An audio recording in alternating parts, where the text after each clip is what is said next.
En la quietud profunda de la noche, cuando la respiración del mundo se vuelve lenta y regular, es posible imaginar a Roma en un tiempo en que aún se pensaba invulnerable.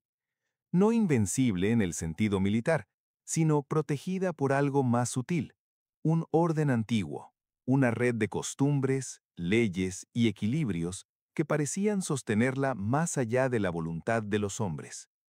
La República Romana se contemplaba a sí misma como una obra terminada, el resultado perfecto de generaciones que habían aprendido, mediante ensayo y error, a gobernarse sin reyes. El corazón de ese sistema latía en el Senado, donde los hombres de mayor linaje y experiencia deliberaban bajo la mirada de los dioses. Allí las palabras tenían peso, y el pasado era una autoridad constante. El mos maiorum, la costumbre de los antepasados, no era una idea abstracta, sino una presencia viva que guiaba decisiones y marcaba límites. Todo debía hacerse como siempre se había hecho, porque así había funcionado durante siglos. Sin embargo, mientras las instituciones permanecían ancladas en la tradición, Roma misma había cambiado. Las guerras contra Cartago, las campañas en Grecia, Asia e Hispania habían transformado profundamente la ciudad y su sociedad. El territorio bajo control romano se extendía como una sombra inmensa alrededor del Mediterráneo, y con él llegaban riquezas, esclavos, prestigio y también desequilibrios difíciles de ignorar. Muchos ciudadanos romanos pasaban años lejos de sus hogares, combatiendo en nombre de la República. Al regresar, encontraban una realidad distinta. Las pequeñas propiedades rurales, base histórica de la ciudadanía romana, habían sido absorbidas por grandes latifundios trabajados por esclavos. Roma, la ciudad, se llenaba de hombres libres sin tierra, dependientes del favor político y de la generosidad ocasional del Estado. No eran aún una amenaza, pero sí una señal de cambio. A pesar de todo, la idea de una guerra entre romanos seguía siendo casi inconcebible. El conflicto armado pertenecía al exterior, a los pueblos enemigos, a los bárbaros o a las potencias rivales. Dentro de Roma, las disputas debían resolverse con discursos, votos y acuerdos. Esa convicción profunda actuaba como una barrera invisible, una promesa compartida de que ciertos límites nunca serían cruzados. Pero las barreras más firmes suelen desgastarse lentamente, sin ruido. La política romana comenzaba a endurecerse.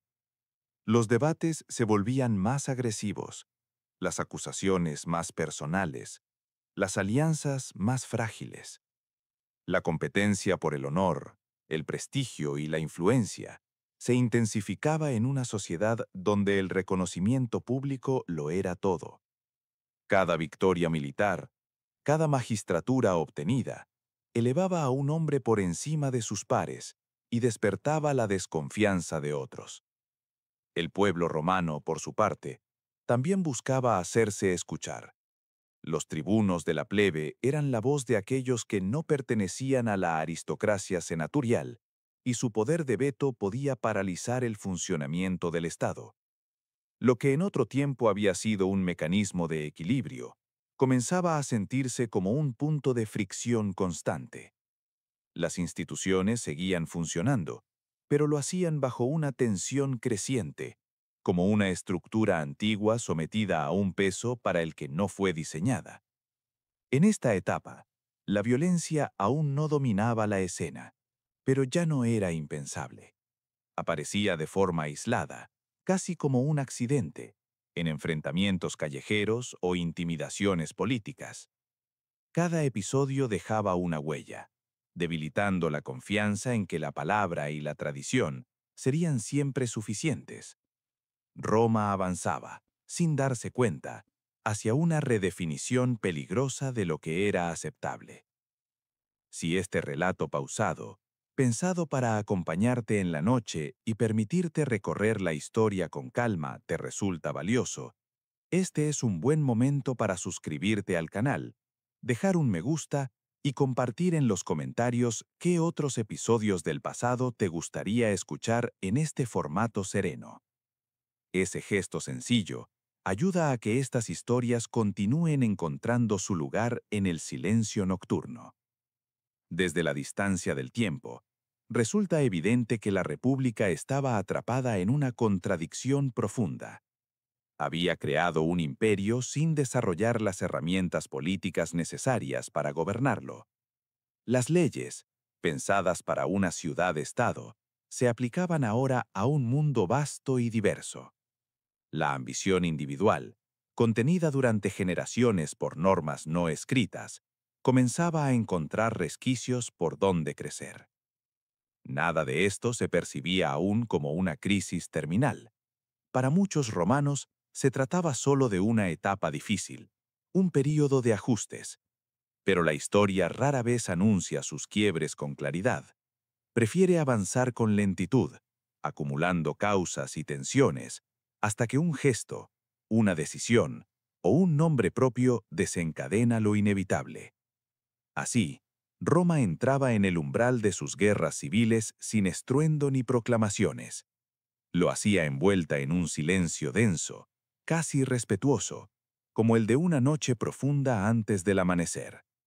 Un silencio que guardaba en su interior el eco lejano de legiones que en un futuro no tan distante marcharían no contra enemigos externos, sino contra la propia Roma. Cuando la noche avanza y el tiempo parece diluirse, Roma entra en una etapa distinta de su historia. El silencio que antes ocultaba tensiones, ahora comienza a revelar voces más claras, más firmes, imposibles de ignorar. No se trata todavía de ejércitos enfrentados ni de batallas abiertas, sino de algo más profundo y decisivo: la ruptura gradual de las reglas que habían sostenido a la República durante siglos. En ese contexto, emergen dos figuras que no buscaron la guerra civil, pero que, sin saberlo, abrieron el camino hacia ella. Tras décadas de expansión territorial, la sociedad romana mostraba un desequilibrio cada vez más evidente. Las conquistas habían enriquecido enormemente a la aristocracia senatorial y a ciertos sectores ecuestres, mientras que una gran parte de los ciudadanos comunes veía deteriorarse su forma de vida. El pequeño campesino romano, tradicional sostén del ejército y del sistema político, había sido desplazado por la guerra prolongada y por la concentración de tierras. Las grandes propiedades agrícolas, los latifundios, crecían trabajadas por esclavos, mientras los ciudadanos libres se acumulaban en la ciudad, sin tierra y sin perspectivas claras. Este nuevo pueblo urbano dependía del reparto de grano y del favor de los políticos. No era un grupo homogéneo ni revolucionario en esencia, pero sí profundamente vulnerable. En ese escenario, la política dejó de ser solo un juego de prestigio entre iguales y comenzó a convertirse en una lucha por el apoyo de las masas. La palabra, el gesto y la promesa adquirieron un peso distinto, más inmediato, más peligroso. Fue en este clima cuando Tiberio Sempronio Graco accedió al tribunado de la plebe. Provenía de una familia noble, respetada, con una tradición de servicio a la República. No era un outsider ni un agitador sin raíces. Precisamente por eso, su figura resultó tan disruptiva. Tiberio observó con claridad un problema que muchos preferían ignorar. Sin ciudadanos propietarios, Roma estaba debilitando su propia base social y militar. Su propuesta de reforma agraria buscaba limitar la cantidad de tierras públicas que una sola persona podía ocupar y redistribuir el excedente entre los ciudadanos pobres. No era una idea nueva ni radical en sí misma. Se apoyaba en leyes antiguas que simplemente no se habían aplicado. Sin embargo, el contexto había cambiado, y también la manera de hacer política. Tiberio decidió llevar su propuesta directamente a la Asamblea del Pueblo, pasando por encima del Senado. Ese gesto, más que la reforma en sí, marcó un punto de inflexión. El Senado interpretó la acción como una amenaza directa a su autoridad. La tensión aumentó. Los debates se volvieron ásperos, cargados de sospecha. Cuando Tiberio buscó la reelección como tribuno, algo inusual, aunque no ilegal, El temor a una acumulación peligrosa de poder se extendió entre la aristocracia. La respuesta no llegó mediante leyes ni discursos, sino mediante la violencia. En un episodio que resonaría durante generaciones, Tiberio Graco fue asesinado junto a varios de sus seguidores en el propio corazón de Roma. No hubo juicio ni proceso formal. Fue un acto brutal, improvisado, pero cargado de significado. Por primera vez en siglos, la sangre de un magistrado romano fue derramada por otros romanos en un contexto político. La república no se derrumbó ese día, pero algo esencial se quebró. La violencia había demostrado ser un recurso posible. Un precedente había sido establecido, y la memoria colectiva de Roma nunca lo olvidaría. Años después, su hermano menor, Cayo Graco, retomó muchas de las ideas de Tiberio. Más elocuente, más organizado y con una visión aún más amplia, Cayo comprendía que el problema no era solo la tierra, sino el conjunto de desigualdades que atravesaban la sociedad romana. Impulsó reformas judiciales, coloniales y de abastecimiento de grano. Buscó aliados más allá del Senado, ampliando la base política de sus propuestas. Durante un tiempo, pareció que la República podía adaptarse. Las reformas avanzaban, y el apoyo popular a Cayo era considerable. Sin embargo, la resistencia también crecía. El Senado, sintiéndose acorralado, comenzó a recurrir a medidas extraordinarias. El Senatus Consultu Ultimum, una declaración de emergencia, otorgó a los magistrados poderes excepcionales para proteger al Estado. El enfrentamiento final no fue una batalla formal, sino una cacería política. Cayo Graco, acorralado y sin salida, terminó quitándose la vida mientras sus seguidores eran perseguidos y ejecutados. Roma volvía a teñirse de sangre, esta vez de manera más organizada, más consciente. La violencia ya no era un estallido espontáneo, sino una herramienta legitimada por la necesidad de preservar el orden. En la calma posterior, la ciudad parecía seguir su curso habitual. Las instituciones continuaron funcionando, los magistrados se sucedieron, las guerras externas prosiguieron. Pero bajo esa apariencia de normalidad, la República había cambiado para siempre. El conflicto social ya no podía canalizarse únicamente a través de mecanismos tradicionales. La desconfianza se había instalado en el centro de la vida política. Desde la distancia nocturna en la que ahora contemplamos estos hechos, resulta evidente que los Graco no provocaron las guerras civiles, pero sí señalaron el camino hacia ellas. Demostraron que el poder podía desafiarse desde dentro, que el pueblo podía convertirse en un actor decisivo y que la violencia podía irrumpir en el corazón mismo del sistema. Roma avanzaba lentamente hacia una nueva etapa. No lo hacía con prisa ni con plena conciencia, sino empujada por una serie de decisiones que parecían necesarias en su momento. La República seguía viva, pero ya no era la misma. En sus calles, en sus foros y en sus leyes, comenzaba a gestarse una lucha más profunda, una que ya no enfrentaría a Roma contra el mundo, sino a Roma contra sí misma. Con el paso lento de los años, Roma entró en una fase en la que las heridas abiertas por los conflictos sociales comenzaron a mezclarse con una transformación aún más profunda y silenciosa.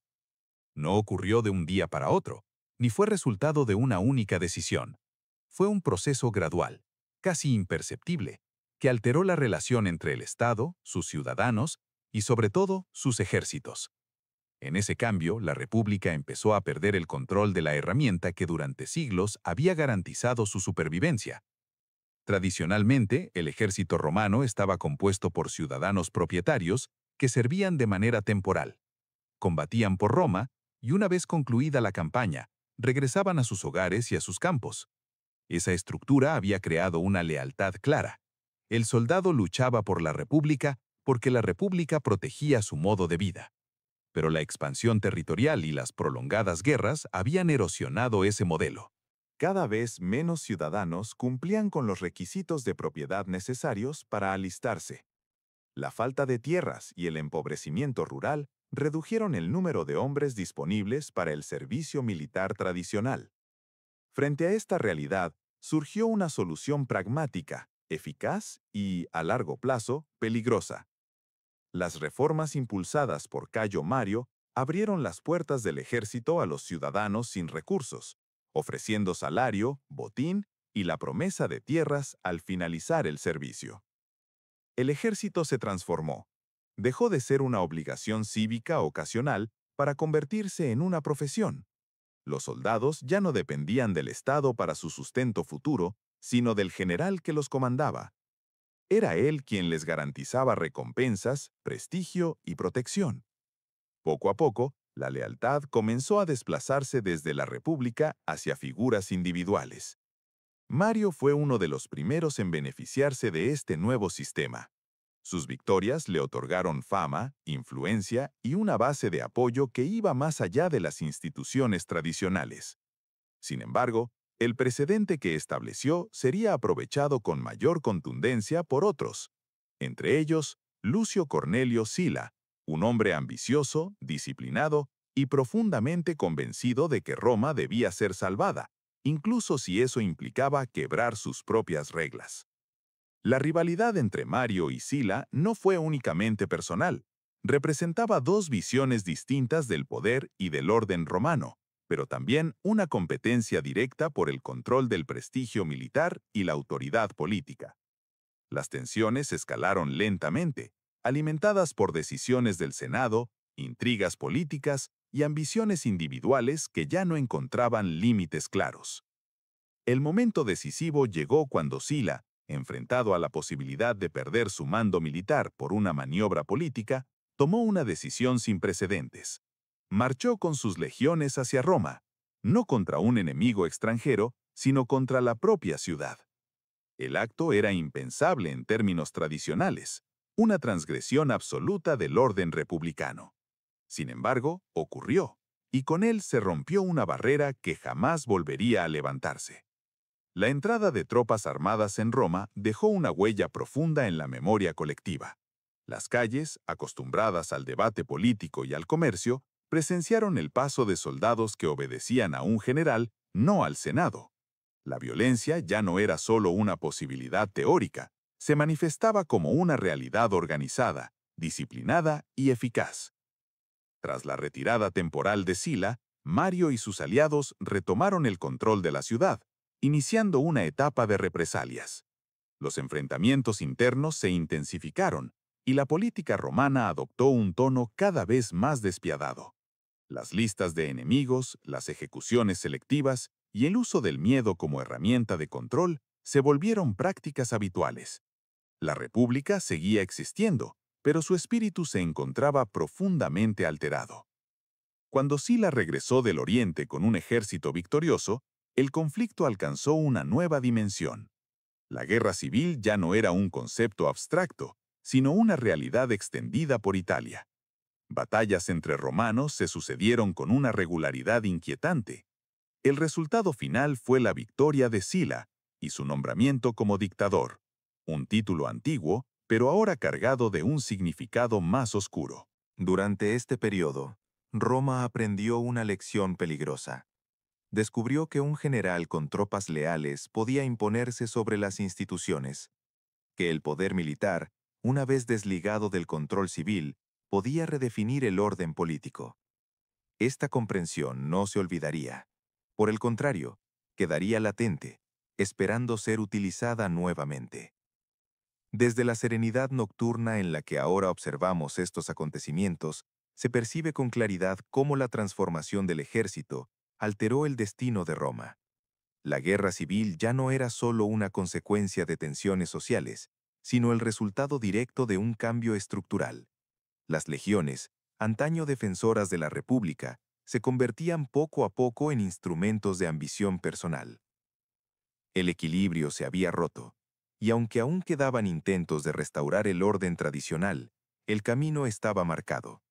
Roma había aprendido a marchar contra sí misma, y ese conocimiento, una vez adquirido, jamás podría ser borrado. Cuando la guerra civil dejó de ser un episodio aislado y se transformó en una experiencia repetida, Roma entró en una etapa de quietud inquietante. No era paz, sino una calma impuesta, sostenida por la certeza de que el poder había cambiado de manos y de naturaleza.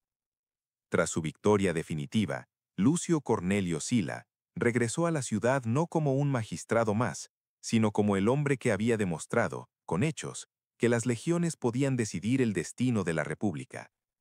El Senado, debilitado y temeroso, le otorgó un poder extraordinario. Sila fue nombrado dictador sin límite temporal, una figura legal antigua, pensada originalmente para crisis breves y excepcionales.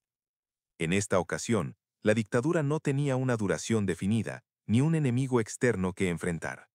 Su objetivo declarado era restaurar el orden republicano, corregir los abusos y devolver a las instituciones su autoridad tradicional.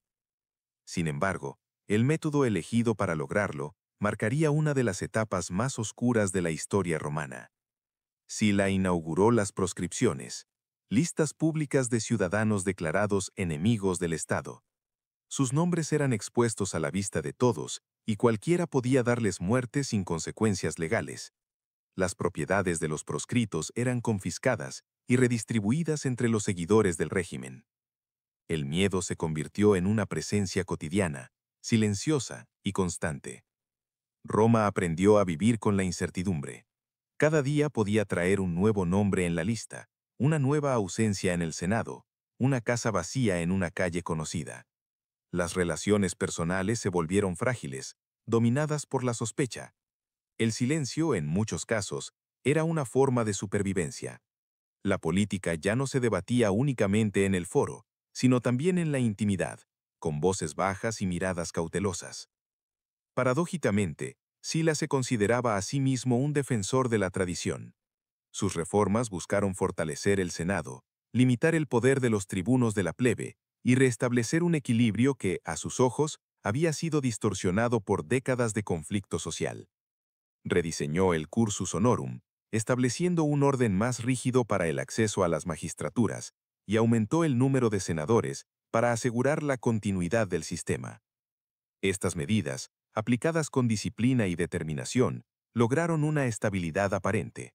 Las instituciones volvieron a funcionar, los procedimientos se respetaron, y la vida política recuperó una cierta previsibilidad. Sin embargo, el precio había sido alto. La República sobrevivía, pero lo hacía marcada por el recuerdo de la violencia organizada desde el poder. El mensaje implícito era claro y profundamente perturbador. El orden podía ser restaurado mediante la fuerza extrema. La legalidad y el terror se habían entrelazado de una forma que Roma nunca había conocido. Incluso quienes se beneficiaron del nuevo régimen comprendían que la estabilidad alcanzada descansaba sobre cimientos frágiles. Con el paso del tiempo, Sila tomó una decisión que sorprendió a muchos. Renunció voluntariamente a la dictadura y se retiró de la vida pública. No fue derrocado ni forzado a abandonar el poder, simplemente dejó el cargo y regresó a una vida privada, como si su misión estuviera cumplida. Este gesto, tan inesperado como inquietante, reforzó la complejidad de su legado. Para algunos, Sila había salvado a la República del caos. Para otros, había demostrado que la violencia era una vía legítima para alcanzar y ejercer el poder.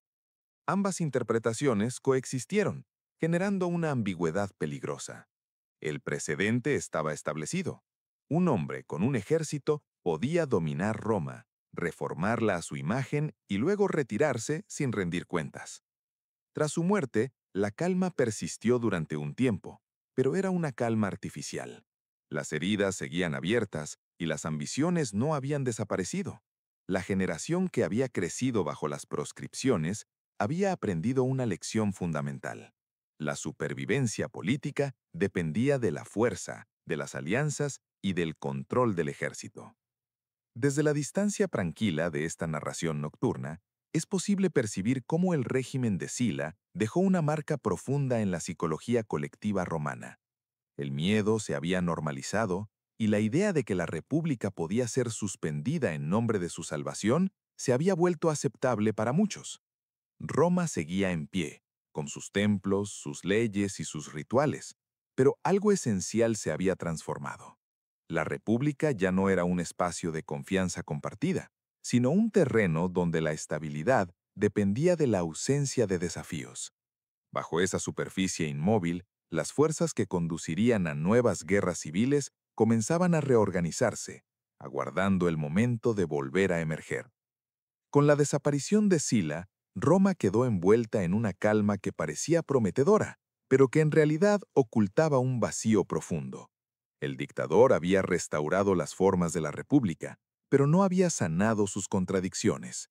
Las instituciones funcionaban, los magistrados ocupaban sus cargos y el Senado recuperaba su lugar central, aunque ya no con la autoridad moral de otros tiempos. Bajo esa superficie ordenada, el recuerdo de la violencia reciente seguía presente, como una sombra larga que se extendía sobre la vida política. En ese contexto emergieron nuevos protagonistas, hombres que habían crecido a la sombra de las guerras civiles y que comprendían mejor que nadie las lecciones dejadas por Sila. Entre ellos destacaban tres figuras destinadas a marcar el rumbo de Roma: Pompeyo, Craso y César. No formaban un bloque ideológico ni compartían una visión común del Estado. Los unía más bien una coincidencia de intereses y una comprensión pragmática del poder. Gneo Pompeyo Magno había alcanzado la fama siendo aún muy joven. Sus campañas militares, primero en Italia y luego en el Mediterráneo, le otorgaron un prestigio extraordinario. Era admirado por el pueblo, respetado por el ejército y tolerado con cautela por el Senado. Pompeyo encarnaba la imagen del general victorioso que, al menos en apariencia, respetaba las formas republicanas. Sin embargo, su poder personal desbordaba los límites tradicionales. Marco Licinio Craso representaba otro tipo de influencia. No era un gran comandante ni un orador destacado, pero poseía una riqueza inmensa. Su fortuna le permitía financiar ejércitos, campañas políticas y alianzas estratégicas. Craso entendía que el dinero, en una Roma transformada, era una herramienta tan poderosa como las legiones. Su ambición no era menor que la de Pompeyo, y su rivalidad con él sería una constante silenciosa. Julio César, por su parte, aún no había alcanzado la cima del poder, pero su figura comenzaba a destacar con claridad. Provenía de una familia patricia venida a menos, lo que le otorgaba prestigio sin riqueza. Dotado de una inteligencia aguda y una notable capacidad para comprender a las personas, César supo construir su carrera combinando audacia política, generosidad calculada y una cercanía inusual con el pueblo. Estos tres hombres encontraron en la cooperación una solución temporal a sus limitaciones individuales. El acuerdo que los unió, conocido posteriormente como el Primer Triunvirato, no fue una institución formal ni un pacto público. Fue una alianza privada, basada en compromisos mutuos y en la promesa de apoyo recíproco frente a la resistencia del Senado. Pompeyo buscaba la ratificación de sus decisiones militares y la distribución de tierras para sus veteranos. Craso deseaba ventajas económicas y reconocimiento político. César aspiraba al consulado, y más allá de él, a un mando militar que le permitiera alcanzar la gloria y el poder necesarios para consolidar su posición. Durante un tiempo, el equilibrio funcionó. La política romana entró entonces en una fase de aparente normalidad. Las elecciones se celebraban, las leyes se promulgaban y el Senado debatía. Sin embargo, muchas de las decisiones más importantes ya no se tomaban en público, sino en acuerdos privados entre hombres con recursos, ejércitos y seguidores. La república seguía existiendo, pero su centro de gravedad se desplazaba lentamente. El punto decisivo llegó cuando César obtuvo el mando de las provincias de la Galia. Lo que comenzó como una asignación más dentro del sistema, se transformó en una oportunidad extraordinaria. Durante años, César condujo campañas exitosas que expandieron el territorio romano y le otorgaron una fama sin precedentes. Sus legiones le eran profundamente leales, no solo por las victorias, sino por la cercanía personal y el reparto generoso de recompensas. Mientras tanto, el equilibrio del triunvirato comenzaba a resquebrajarse. La muerte de Craso en una campaña desastrosa en Oriente eliminó uno de los pilares del acuerdo.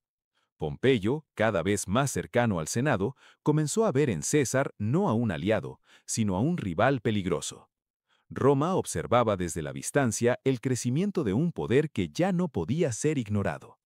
La ciudad, acostumbrada a recibir noticias de guerras lejanas, empezaba a comprender que el mayor conflicto no vendría del exterior. La figura de César, fortalecida por su ejército y su prestigio, se alzaba como una amenaza potencial al orden establecido. Al mismo tiempo, Pompeyo se convertía en el defensor de una república que, paradójicamente, ya no era la misma que ambos habían conocido. En esta etapa, Roma se movía entre la esperanza y el temor. Muchos creían que las instituciones aún podrían contener la ambición individual. Otros intuían que el sistema había alcanzado su límite. Las decisiones tomadas en esos años, aparentemente pragmáticas y necesarias, preparaban el escenario para un enfrentamiento inevitable. Desde la calma de esta narración nocturna, se percibe con claridad cómo la alianza entre Pompeyo, Craso y César no fue una solución, sino una pausa, un intervalo silencioso en el que las fuerzas del conflicto se reorganizaron. La República avanzaba, paso a paso, hacia una nueva guerra civil, una que ya no sería el resultado de tensiones sociales difusas, sino el choque directo entre hombres que concentraban en sí mismos el poder del Estado. El silencio volvía a sentarse sobre Roma, pero ya no era el silencio ingenuo de otros tiempos, era un silencio cargado de expectativas, de cálculos y de temores. Un silencio que precedía, una vez más, al sonido inconfundible de las legiones en marcha. Cuando el equilibrio construido con cuidado comenzó a desmoronarse, Roma entró en una fase de espera silenciosa, cargada de tensión. No era un tiempo de calma verdadera, sino una pausa inquietante en la que todos parecían comprender que algo decisivo estaba por ocurrir. Las instituciones aún funcionaban, las magistraturas se renovaban y el Senado continuaba reuniéndose. Pero el centro real del poder se desplazaba cada vez más lejos de los espacios tradicionales. La República seguía en pie, aunque sostenida por hilos cada vez más delgados. Julio César, tras años de campañas en la Galia, se había convertido en un nombre imposible de ignorar. Sus victorias no solo habían ampliado las fronteras de Roma, sino que habían transformado su figura en algo más que un general exitoso. Era un líder carismático, cercano a sus soldados, admirado por amplios sectores del pueblo y temido por quienes veían en su ascenso una amenaza directa al orden establecido. Cada informe que llegaba desde el norte reforzaba esa percepción. Pompeyo, por su parte, permanecía en Roma o en sus alrededores, cada vez más vinculado al Senado y a los sectores que defendían la autoridad tradicional. Para muchos aristócratas, Pompeyo representaba la última barrera frente a un hombre cuya ambición parecía no conocer límites. No se trataba únicamente de una rivalidad personal, sino de dos formas distintas de entender el poder y su legitimidad. El conflicto no estalló de inmediato. Se manifestó primero en debates legales, en resoluciones ambiguas, en intentos de obligar a César a renunciar a su mando militar antes de regresar a Roma. Detrás de cada decisión formal se escondía una pregunta esencial. ¿Quién controlaría la fuerza armada más poderosa del momento? La respuesta, aunque evitada en público, era evidente para todos. César solicitó garantías. Deseaba presentarse a las elecciones sin exponerse a procesos judiciales impulsados por sus enemigos políticos. El Senado, influido por Pompeyo y por el temor a un desequilibrio irreversible, se negó. Las negociaciones se prolongaron, las propuestas se sucedieron, pero ninguna lograba disipar la desconfianza mutua. El sistema republicano, diseñado para el compromiso entre iguales, se mostraba incapaz de resolver un conflicto entre poderes desiguales. El momento decisivo llegó en el invierno, cuando César, al frente de una sola legión, se aproximó a un pequeño río que marcaba el límite legal de su mando. Cruzarlo significaba cometer un acto de rebelión abierta. Detenerse implicaba aceptar la derrota política y posiblemente el fin de su carrera. En ese instante, la historia romana se concentró en una decisión silenciosa, tomada lejos del bullicio de la ciudad. Al cruzar el Rubicón, César no solo inició una guerra civil, declaró, sin palabras, que el antiguo equilibrio había dejado de ser viable. El gesto fue simple, casi discreto, pero su significado era inmenso. Roma ya no podía ocultar la realidad. El conflicto interno había alcanzado su forma definitiva. La reacción fue inmediata. Pompeyo y muchos senadores abandonaron la ciudad, retirándose hacia el sur y luego hacia Oriente, donde contaban con recursos, aliados y ejércitos. Roma quedó momentáneamente en manos de César, no como conquistador brutal, sino como figura que avanzaba con rapidez y control. La violencia existía, pero no se desbordaba. Era una guerra entre romanos que, paradójicamente, intentaban preservar la apariencia de legalidad. Las campañas que siguieron se extendieron por Italia, Hispania, Grecia y el norte de África. No fueron enfrentamientos improvisados, sino operaciones cuidadosamente planificadas. Ambos bandos contaban con comandantes experimentados y soldados entrenados. La guerra civil romana, en esta etapa, adquirió un carácter casi ritual, como si las legiones se movieran con la conciencia de estar participando en un momento que definiría el futuro de todos. Las batallas decisivas no estuvieron marcadas solo por la fuerza numérica, sino por la moral y la lealtad.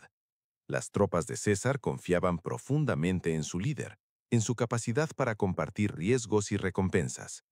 Pompeyo, aunque respetado, enfrentaba la dificultad de comandar ejércitos formados por contingentes diversos, unidos más por la causa que por un vínculo personal. El enfrentamiento culminante tuvo lugar lejos de Roma, en tierras griegas. Allí, tras maniobras prolongadas y decisiones estratégicas complejas, César obtuvo una victoria definitiva. Pompeyo, derrotado, huyó en busca de refugio. Su final, lejos del campo de batalla y en manos de intereses ajenos, selló el destino de una generación política. Con la derrota de Pompeyo, la guerra civil parecía llegar a su fin. César regresó a Roma como el hombre más poderoso del mundo romano. Fue nombrado dictador, primero por periodos limitados y luego con poderes cada vez más amplios. Inició reformas, reorganizó provincias, perdonó a antiguos enemigos y buscó dar a la República una estabilidad duradera bajo su dirección. Sin embargo, la victoria no trajo una paz profunda. Muchos romanos aceptaron el nuevo orden por cansancio, por pragmatismo o por admiración. Otros lo hicieron por temor. La concentración de poder en una sola figura generaba una inquietud silenciosa. Aunque la guerra había terminado, la sensación de fragilidad persistía. En este punto del relato resulta oportuno detenerse brevemente. Si este recorrido pausado por la historia romana te acompaña en la noche, si te ayuda a comprender el pasado con serenidad y a dejar que el tiempo fluya con calma, recuerda suscribirte al canal, dejar un me gusta y compartir tus impresiones en los comentarios. Ese gesto sencillo permite que estos documentales sigan existiendo y creciendo. Desde la distancia tranquila de esta narración nocturna, se percibe con claridad que la guerra entre César y Pompeyo no fue solo un enfrentamiento entre dos hombres extraordinarios, fue el desenlace lógico de décadas de transformaciones políticas, sociales y militares. La República, al permitir que el poder se concentrara progresivamente en individuos, había preparado el escenario para su propia superación. Roma, exhausta pero aún imponente, se encontraba en una encrucijada. Había sobrevivido a una guerra civil devastadora, pero al hacerlo, había aceptado una verdad incómoda. El orden antiguo ya no podía sostenerse sin cambios profundos. El silencio que siguió a la victoria de César no era el de la reconciliación completa, sino el de una espera tensa. Bajo ese silencio, nuevas decisiones comenzaban a gestarse. La historia avanzaba, una vez más, con pasos lentos pero firmes, preparando el terreno para el último acto de las guerras civiles romanas. Un acto que cerraría definitivamente la era republicana y abriría, sin proclamaciones abruptas, el camino hacia un mundo distinto. Tras la victoria sobre Pompeyo y el regreso triunfal a Roma, la ciudad entró en un periodo de quietud cargada de ambigüedad. No era la calma que sigue a una paz profunda, sino una suspensión del tiempo, como si la república contuviera la respiración. Julio César concentraba en sus manos un poder que ningún romano había ejercido de forma tan prolongada. Dictador, reformador, vencedor indiscutido, su figura dominaba el paisaje político con una presencia constante, casi inevitable. César no gobernaba como un tirano distante. Se mostraba accesible, indulgente con antiguos enemigos, dispuesto a integrar a viejos adversarios en el nuevo orden. Promovió reformas administrativas, reorganizó el calendario, alivió deudas y planificó nuevas campañas militares. Para muchos ciudadanos, agotados por décadas de conflictos internos, su liderazgo representaba estabilidad. Para otros, era una amenaza silenciosa, una negación de la esencia republicana. El temor no residía únicamente en lo que César hacía, sino en lo que simbolizaba. Roma había sido construida sobre el rechazo a la monarquía, sobre la idea de que ningún hombre debía estar por encima de las leyes. Aunque César evitaba proclamarse rey, los honores acumulados, las estatuas, los títulos y los privilegios despertaban una inquietud profunda entre sectores del Senado. La sensación de que la República se deslizaba lentamente hacia algo irreconocible se volvía cada vez más difícil de ignorar. En ese clima surgió la conspiración. No fue un movimiento popular, ni una rebelión abierta, sino una decisión tomada en círculos reducidos, marcada por la convicción de estar actuando en defensa del Estado. Los conspiradores, muchos de ellos antiguos aliados o beneficiarios de la clemencia de César, se veían a sí mismos como herederos de una tradición que justificaba la violencia excepcional para preservar la libertad. El asesinato ocurrió en un espacio simbólico, durante una sesión del Senado. No fue una escena caótica, sino un acto rápido, casi ritual. César cayó bajo los golpes de hombres que afirmaban actuar por Roma. La ciudad quedó en silencio, atónita. Durante un instante, pareció que el tiempo se había detenido, como si la historia misma dudara sobre el camino a seguir. La muerte de César no restauró la República. Al contrario, dejó un vacío de poder inmediato. Los conspiradores habían eliminado al hombre, pero no habían ofrecido una alternativa clara. El pueblo romano, que había encontrado en César una figura de referencia, reaccionó con desconcierto y luego con ira. Las palabras, los gestos y los símbolos volvieron a cobrar una fuerza inesperada. En ese escenario emergieron nuevos protagonistas. Marco Antonio, antiguo aliado de César, supo canalizar el sentimiento popular. Octavio, heredero adoptivo del dictador, apareció como una figura joven, aparentemente frágil, pero dotada de una determinación silenciosa. A ellos se sumó Lépido, formando un nuevo acuerdo de poder, el segundo triunvirato. A diferencia del primero, este triunvirato fue una institución legal, reconocida por el Estado, con poderes extraordinarios. Su objetivo declarado era castigar a los asesinos de César y restaurar el orden. Sin embargo, el método elegido reprodujo y amplificó las prácticas más violentas del pasado. Las proscripciones regresaron, más extensas y sistemáticas. La violencia política alcanzó una escala aún mayor. Roma volvió a acostumbrarse al miedo. Las listas circulaban, las propiedades cambiaban de manos, las alianzas se redefinían con rapidez. La guerra civil, lejos de haber terminado con la muerte de César, entraba en su fase final, más cruda y definitiva. Los ejércitos se reorganizaban, las lealtades se ponían a prueba, y el mundo romano se preparaba para un nuevo enfrentamiento decisivo. El conflicto culminó con la derrota de los asesinos de César en tierras lejanas. La causa republicana, tal como había sido concebida, se extinguió en el campo de batalla. Sin embargo, la paz no llegó de inmediato. El triunvirato, una vez cumplido su objetivo inicial, comenzó a fragmentarse. Las ambiciones personales reaparecieron, esta vez concentradas en menos manos. Marco Antonio y Octavio, aliados por necesidad, se transformaron progresivamente en rivales. Sus diferencias políticas, culturales y estratégicas se hicieron cada vez más evidentes. Roma observaba, una vez más, cómo el poder se reordenaba alrededor de individuos, no de instituciones.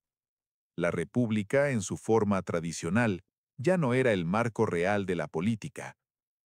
Desde la serenidad de esta narración nocturna, se percibe con claridad que el asesinato de César no fue el final de las guerras civiles, sino su transición hacia una conclusión inevitable.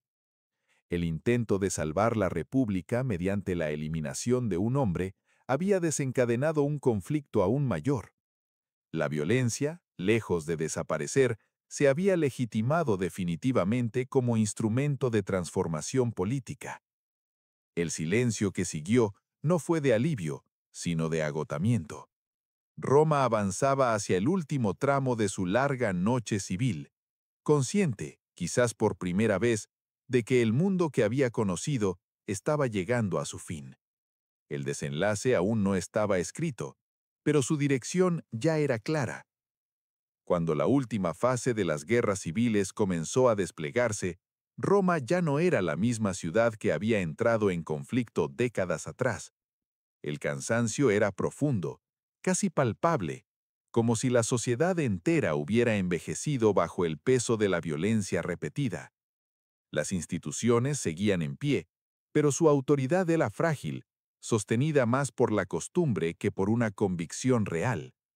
En ese mundo exhausto, el poder se concentraba, una vez más, en manos de unos pocos.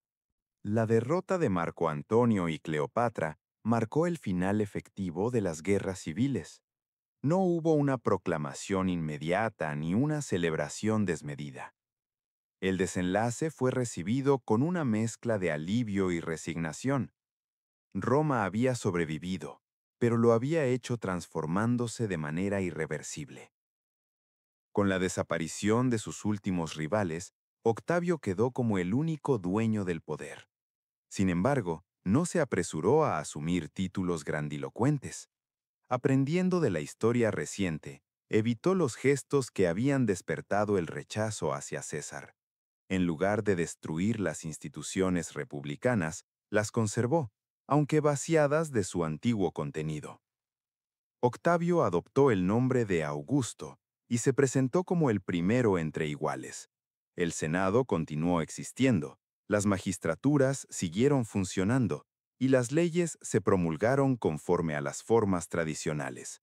Pero el verdadero poder residía en una sola figura, cuidadosamente envuelta en la apariencia de continuidad.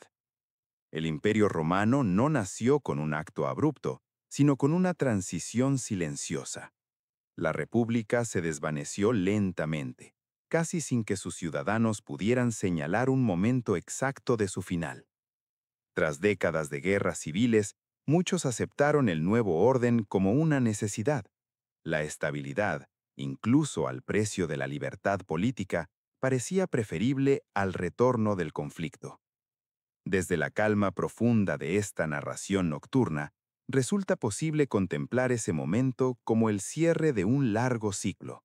Las guerras civiles romanas no fueron solo una serie de enfrentamientos armados, sino un proceso de transformación histórica. Cambiaron la relación entre el poder y la ley, entre el ejército y el Estado, entre el individuo y la comunidad. Roma entró en una era de paz relativa, de expansión y de orden centralizado. Pero esa paz se construyó sobre la memoria de la violencia, sobre las lecciones aprendidas en años de lucha interna.